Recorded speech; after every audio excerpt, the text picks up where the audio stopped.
Ma mission TV, le miroir du monde. Tout ça, un rapprochement côté entre FCCNA, INC, rapprochement réalité, tout ça, une coalition, tout ça, à bon terme, maintenant, IDPS pour rejeter liberté provisoire au dossier qui, à niveau appel, va rejeter en haut. Biso à niveau appel, tout ça, il y a un vite raméré, tout le monde qui, à niveau au dossier, il y a TGI, Gombe, tout le monde, non, dossier avec juge à SMC vite raméré, à l'accès, biso à pied sauté caméra et la monte. Ni yote ngana tuna mutuna boli ka profiter na sima moto IDPS. Pour profiter bo senga rani. Na bien, il y a pas cette temps ndeko jama kabuni 500 giga. Ami bandeko na biso yense. Vous pensez que vite caméra il n'était pas au courant. Le président de la République Fachi Béton, fait attention Chilomo. Asa ko courant et il faut apaisement. Plutôt dans ce moment IDPS. Pourquoi nous ba essayer la makele et mon konzambo moi fait attention Chilomo. Asa ka contact jour et nuit à maman vite caméra et ba cadre IDPS ba raconter maman vite caméra na niveau prison. Bah, on compatir ensemble maintenant, on va avec la mère. C'est quoi ça la déclaration? Abissé même sont les intérêts des droits. Il faut donner un dossier au Tinasuka. Et aujourd'hui, j'ai donné raison à la 5 ans. On va disposer l'avocat à Bango pour te battre dans le dossier Oya pour que ma sang joue à mon Kozamboka. Ne ko jamais Kabouna sur la bonne terme, maman va faire la mère et maman va faire la mère va bien en amener jamais Kaboun. Si ça jamais Kaboun il a tina qui va dans la prison. Ce que va quitter. Et ça va parler autant maman va faire la mère. So il kambo pe bo nga bo sale kezo simbati ndeko na ngai. So bo sale simbati bo kokotsa ba demande ngo combien de fois. Tango simbati bo komona botiki na bino bokena mama mususu. Non ndeko. Et ça droit na biso dans la constitution, à la côté 10, à la côté 20. Je crois que ça ensemble et que Simba. Moni Daniel, baba les boula bankosia, baba kae pour la loi mongo boy, roi bokotonzo va signara à faveur ya ba deps na. Maintenant matière a été zonimila na niveau appel qui te reçoit acquittement. Au purement simple. Au cas où comme dit que non c'est un dossier purement politique, business pas politicien, nous devons aussi allumer la rue. Pourquoi? Nous avons vécu au monde que non, même Nelson Mandela, pour te habillement. Et c'est encore Balabala, et puis Balabala, et puis Bayoka, Nelson Mandela habillement. Ma mission TV, le miroir du monde. Bonjour mesdames et messieurs, Nabino Baibozolo, Ndabiso Bitpagno, surtout Bozominga, Wabino Gloire, Bosobe, Oyo, Baobenga. Petit peuple Mikolo partout, na Kiti, na INC, Bino Moroboyi, Basangonengezo Kinda. Tu éviter mbutu. Yango le roi tu ça ramène que notre quittera na source fiable pardon. Pour nous recevoir information en temps réel, tout ça awana ndeko Douglas, c'est avec lui que nous allons partager ces moments. Bonjour ndeko. Bonjour ndeko Gloire Bosobe. Oh ba benga petit peuple Mikolo. Petit peuple, il faut comme ça va petit peuple ça on a même d'après ça va on soit. Na semaine na bibiso en rata CGN c'est le Gabiso. On appelle ça des réunions sur monde entier, dans les États-Unis, Grèce, Londres, Allemagne, Canada, bana yense so. Toujours tout ça serein ensemble. Ndeko Douglas makambo ya procès VK toza na ngosiko na niveau ni. Bon, merci maintenant na yo lelonde to uti ko Hollanda ba uti ko rejeter liberté provisoire au dossier qui na niveau appel ba rejeter yango biso à niveau appel to sengi mona mboka vite ramere to lobaki na niveau au dossier na TGI Gombe to non dossier VK juge à SMC vite ramere à l'accès biso pied sauté caméra et la monte. C'est ça les gens ne comprennent pas. Tout ça la matière pénale, toute la matière civile, ou bien toute la matière il y a commerce, mais toute la matière pénale purement technique. Alors, tant que Muntu a dit bon, il faut dans pièce contre pièce qui a démontré que non réellement que non, bon caméra ibaki et ça autant. Bah le bel la caméra avait détourné 350 millions de dollars, caméra iba 15 millions, caméra iba 9 millions. Caméra Iba 50 millions, caméra Iba 40 millions. Mais juste avant de compter, caméra Iba combien? Même les greffe au ministère public a fondé l'éviter caméra. Il y a un non, caméra avait tourné 40 millions. Or, Mbongo Jamal Azwa est à 57 millions. Biso de tourner ministère public, tout le monde va République 9 millions et que Nawa Biba Sabiso. Si l'eau, Bafoka Mbora, Beta du Solo à 9 millions, si l'eau juge qu'on a vu à 9 millions et que Nabi, si l'eau ministère public à ça, 9 millions, on a tenu pièce contre pièce, les dossiers vides, libérez-moi l'amboka vite caméra. So il kambo pe bo nga bo sale kezo simbati ndeko na ngai. So bo sale simbati bo kokotsa ba demande ngo combien de fois. Tango simbati bo komona botiki na bino bokena mama mususu. Non ndeko. Et ça droit na biso dans la constitution, à la côté 10, à la côté 20. Je crois que ça ensemble et que Simba. Moni Daniel, baba les boula bankosia, baba kae pour la loi mongo boy. roi bokotonzo a signé en faveur ya badeps na ye mais nzambe atiaka été aka kotombola mwana nini Daniel donc atako bakone biso diaboliquement machiavéliquement mais tondimela justice tozondimela na niveau appel qui tokozwa acquittement purement simple au cas où comme dit que non c'est un dossier purement politique biso te ba politicien nous devons aussi allumer la rue. Pourquoi? Nous avons vécu au monde que non même Nelson Mandela pote abiban et c'est un balabala et bimana balabala et puis bayoka Nelson Mandela abiban même Lumumba pour la cause acquittement na ye et c'est un balabala et bato balabala pote Lumumba zo acquittement mais procès o éviter caméra o c'est purement politique. Tout le monde bisiko caméra et bimbongo te tout le monde bisiko j'ai démontré ce mbongo éviter caméra yibate ba bisa biso baza na 4000 pièces mais du début jusqu'à la fin au sami pendant 2 mois si mais encore bon bato ko la sabiso te que non mbongo caméra yiba et ça combien si réellement caméra avait détourné l'argent toi na pour ça moi je suis camériste non soutenir caméra pour na bon mototé pour na invité non soutenir boanya ça pour na mboka na biso ba caméra yiba 57 millions bon moi ça combien caméra yiba parce que Jamal a mbongo aba ngai monsieur Jamal na so mbongo na tinda na Luxembourg na tinda mbongo na triki na ba collaborateur na ngai et puis ndeko Jano Muhima andimanga na so mbongo na so monsieur Muhima na kana donner biloko business na les donner biloko on a des donaka batongeli yango banda kuna kacha chezali batongeli banda kuna kasa ezali et il y a des conteneurs ba maison peut fabriquer eux quand même n'apport à Dar es Salaam eux quand même n'apport à Lobito eux quand même n'apport à Matadi et c'est de l'eau mbongo de biloko na ezate batie biloko na avant Jean-Cher de reste na biso de biloko na et je connais vite la mère troisième fois ça va tenir compte que acte d'inspecteur judiciaire bagita sur le terrain est l'évaluation misa sur les salamo be salamati atina bat n'apport à Lobito n'apport à Matadi n'apport à Dar es Salaam si réellement biloko ezali atina bat moko et le juge se réveille matin soit na conflit moi sinae il connaît vite la mère diaboliquement. Et à la veille aussi, ton avocat a pris $200,000 en guise de quoi l'avocat m'a $200,000. Pardon? Non, $200,000. Vous en avez la preuve? J'ai des preuves, je vais vous donner toutes les preuves. Parce que $200,000, c'est un procès, c'est pas droit à $200,000. Donc il y avait une main noire dans ce dossier à mon ambo Viter Amer. Et Viter Amer, ce n'est pas n'importe qui, oh le lot au Mona, que bâcher la prison de moi. Mais moi, personnellement, je suis dans mon Konzamboka, à sa garde de la nation. Azana droit azana liste l'appareil judiciaire ay bakota la lolengeni appareil judiciaire moi soy kota moneni parce que quand invité la mettre monde parce que non et ça initiative na biso ne ba commune sikana vous comprenez donc il y a main noire c'est un dossier politique je pense on peut aussi résoudre ça politiquement dossier politique tozonga na bodeke ça qui combien pour la marche na bino non biso to de que ça que le remoroté pour rectifier votre question vous assure vraiment na ça sur et ça y a une certaine mutasa qui marche té et ça une association et ça association ça na kata INC et ça ne ko aimer bo jitem da gonza que les sonate et ça ne ko docteur Sele Maté et ça peut ne ko na biso musante ba komboté et ça ne association oh ba sana ki na ba camérise parce que c'est l'INC il y a des associations et ngana ça camérise ne na ki na kata marche wana je pense que moi kata et puis je me participer so ba za to pese ba pese ba to ba se ficha participer parce que egi marche ya ba association ba sana ki ko ba budget non biso to za association ba organiser ndenge na bango moi je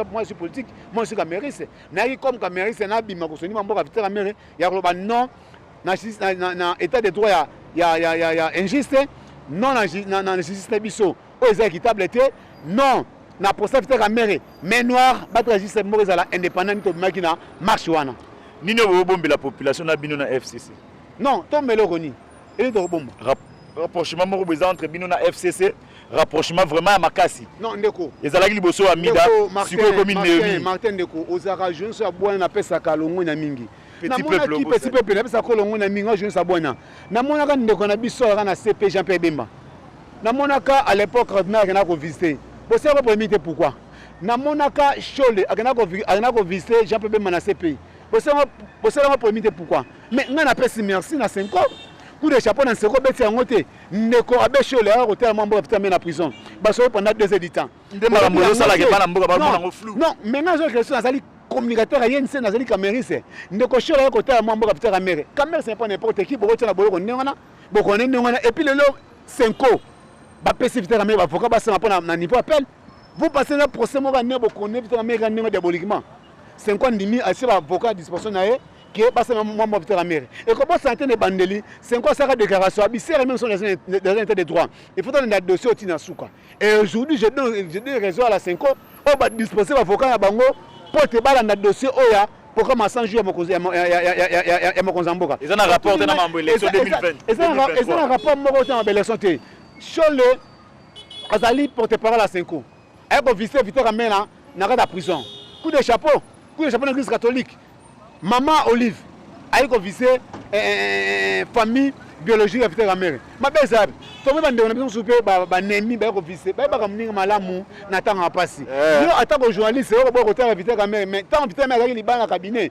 bono ko lembo on le na ba madugo bino nyo so madugo bono lembo à Victor Amena mais là atala Victor Amena était et pour ba non la porte ouverte plutôt la porte ouverte à tout le monde de ce que l'ingota la Victor Amena ok non librement côté mambo à Victor Amena la porte ouverte à tout le monde ba mninga malamu na tanga pasi papa na ngai bande ko IDPS batali bino déjà non toko benga ndeko jama kabundu toza contact à tout moment ndeko jama kabundu ambaki bandeko yense o toza ko solo lengi toko sala soutiration ya cash olongi ni cash ko en place politique mutama so jama kabundu oze poza IDPS bozomona teke no bozomona ke yense lingi kufa yango bolinga bo profiter na sima IDPS na tuni yo te ngana tuna mutuna bolinga bo profiter na sima moto IDPS ko profiter bo senga kani na bien yo basi tango ndeko jama kabundu 500 giga ayami bandeko na biso yense vous pensez no Victor Amena il n'était pas au courant.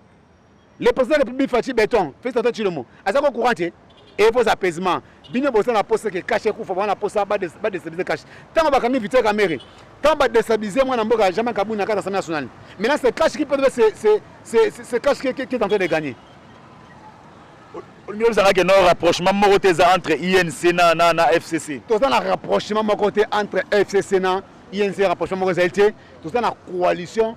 Tout ça en bon terme maintenant IDPS parce que les autres on a posé ça cache comme ça en place politique nous même de Jama Kaboun président aïe a même bandé ça INC aux délégations comme moi mboka docteur Sélé a même bango ba ko restituer cash ba ko sala unité à cash to la cash ko ta moneni bané ba ko za dioso politique nationale nana ko sala coordinateur ya cash et ça et le moins malam c'est louable tout ça ensemble maintenant INC plutôt ensemble maintenant IDPS pourquoi bien ba essayer la maquiller et mon konzamboka moi fait dans tout le monde à ça contact jour et nuit maman va Victor Amena et ba cadre IDPS ba raconter maman va Victor Amena niveau prison ba so compartir ensemble maintenant maman va Victor Amena mais ba ki otale internet Némi aki non ndeko ba benga na tout moment vous pensez que non il y aura des ordonnances au bima la présence ndeko ba ndeko IDPS ba tena mutati ngo président ba sera bon terme ndeko Jama Kabuna sera bon terme na maman va Victor Amena et maman va Victor Amena ba benga na ndeko Jama Kabuna si ndeko Jama Kabuna atina ki ba na prison ce que ba quitter et ça ba ndeko maman va Victor Amena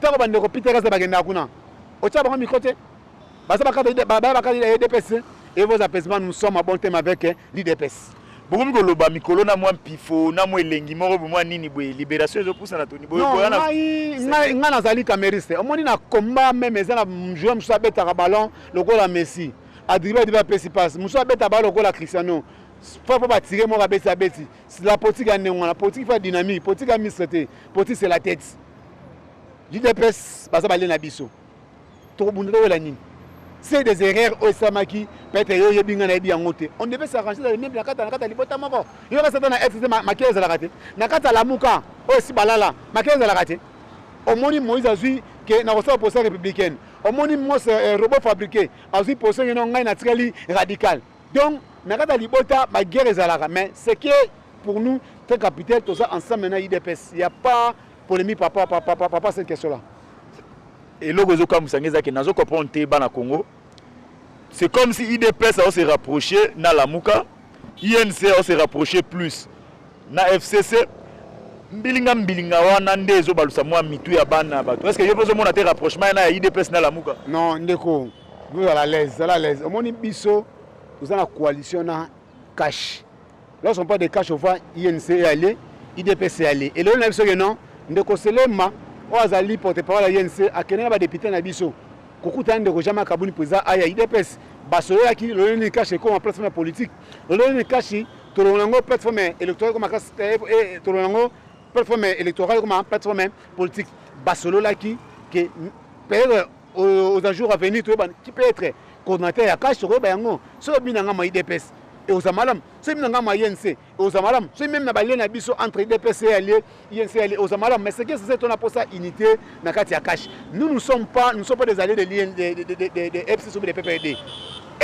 FCC dans la kati ya coalition mo kozamba ba on a brasa que non rupture ne ko sala maté entre FCC na cash FCC na cash rupture et au salamate mais bino déjà moi mbilinga kolobabou 2023 et aux allez la bino boni soki ya bimité non obimate zala faire non peka ko sala quitter c'est un dossier politique peka ko sala quitter mais parce que non procès politique et c'est un arrangement aussi politique c'est un dossier politique parce que na ce que non bisela balance so caméra ibaki mbongo na ti oyani dans le dossier vide pas libérer Vital Kamerhe. C'est un procès primaire politique. Moi, je pense, à mon avis, on va résoudre ça politiquement. Vital Kamerhe a quitté. Bisrani Kamerhe il va qui bon. Juge a connaît Vital Kamerhe. La réquisition au ministère public, il y a 48 millions. Oh, bon, il y a 57 millions. Tout le monde a juge, tout le monde a ministère public, tout le monde a avocat, il y a 4000 pièces. 9 millions qui n'ont pas. Ça va démontrer que Jamal Bagenam Natina Bon, la compte c'est collaborateur dans Luxembourg. Et Bafoka République, non, mais c'est Jamal. Vous reconnaîtrez, ma compte bancaire, Jamal Bagou, je reconnais ça. Bisren Bafoka Bagenam, tout le monde est contre Vital Kamerhe. Donc c'est un dossier primaire politique. Et nous, comme les politiciens, nous résoudons au niveau politique et Bafoka se passe à Moussape au niveau judiciaire. Mais quant à moi, c'est un procès politique. Pour qu'il y ait une élection en 2023, Nabakor et à Nairobi. Je pense aux amis sincères mission na pour ça tout ça la unité dans kata cash tout ça la unité tout cash comme plateforme comment dire comme plateforme politique les là il y a une ça na kanda na supposons cash na kanda na il doit savoir à na kanda na mabeza ma beza tiens cash na kanda il y a na kanda il doit na kanda au moins porter ba kofana ba soli to moni a kanda na biso na to kanda na. C'est pas quoi le moment à retraiter si j'en ai mais au moins pour c'est pas moi de décider. Nous avons qu'un seul chef qui est Vital Kamerhe et là-bas aussi c'est Jean Kaboun et Naza présent à IDPS. Notre autorité c'est moi Namboka, fait autant de chinois les auto moral ya cash. Mutuna o na tuna ngo eza poto comme déjà rochité, mutuna o na tuna posa politicien. Binombe mutuboza na pouvoir. Est-ce que vous avez courage ti ya hôtel mapé ko loba ko déclarer année blanche na situation ndenge non, au moni ko loba année blanche. Ce n'est pas moi de dire ça. Tout ça m'espère. Oh bah il m'a commencé la technique et tamololengeni. C'est pas moi de dire ça. Tant ba constater en côté. Nga poti na loba ndengeni.